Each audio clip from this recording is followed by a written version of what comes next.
কানাডায় কপিল শর্মার ক্যাফেতে গুলি চলেছে বলে খবর সামনে এসেছে। খালিস্তানপন্থী জঙ্গি সংগঠনের বিরুদ্ধে গুলি চালনার অভিযোগ। হামলার দায় স্বীকার করেছেন মোস্ট ওয়ান্টেড জঙ্গি হরজিত সিং লাড্ডি।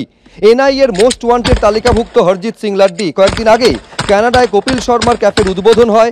উদ্বোধনের কয়েকদিনের মধ্যেই ক্যাফেতে হামলা চলল। কপিল শর্মার ক্যাফেতে হামলা এখনো পর্যন্ত হতাহতের অবশ্য কোনো খবর নেই।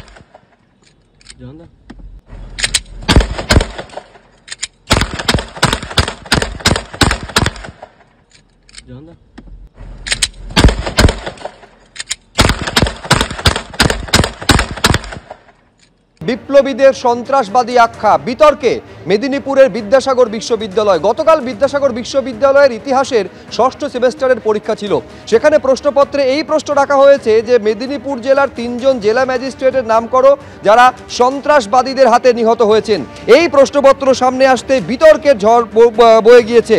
সন্ত্রাসবাদী বলে কিভাবে আখ্যা দেওয়া হলো বিপ্লবীদের, এই প্রশ্ন উঠতে শুরু করেছে বিভিন্ন মহল থেকে। 1931 থেকে 1933 3 বছর মেদিনীপুরে বিপ্লবীদের হাতে 3 জন ম্যাজিস্ট্রেট খুন হন। আর এইখানে প্রশ্নপত্রে উল্লেখিত রয়েছে, ছবিতেও দেখতে পাচ্ছেন, বলা হচ্ছে মেদিনীপুরের 3 জন জেলা ম্যাজিস্ট্রেটের নাম করো যারা সন্ত্রাসবাদীদের দ্বারা নিহত হন। বিদ্যাসাগর বিশ্ববিদ্যালয়ের ইতিহাসের এই প্রশ্নপত্র সামনে আসতে বিতর্কের ঝড় বয়ে গিয়েছে। ঘটনা সামনে আসার পর দুঃখ প্রকাশ করে বিস্তারিত রিপোর্ট চেয়েছে বিদ্যাসাগর বিশ্ববিদ্যালয়। আমি দুঃখিত, ক্ষমা প্রার্থী। সাংবাদিক বৈঠক করে বলেছেন বিদ্যাসাগর বিশ্ববিদ্যালয়ের উপাচার্য। তিনি বলছেন তদন্তের নির্দেশ দেওয়া হয়েছে, পরীক্ষা নিয়ামকের কাছ থেকেও রিপোর্ট চাওয়া হয়েছে।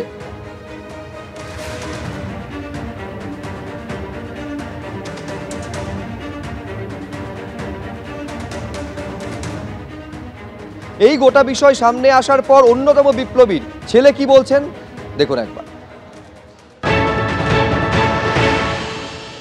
মেদিনীপুরের যারা প্রাক্তন, আমি যারা বয়োজ্যেষ্ঠ, তারা বলছে এইরকম একটা ভুল কোশ্চেন কি করে উঠলো।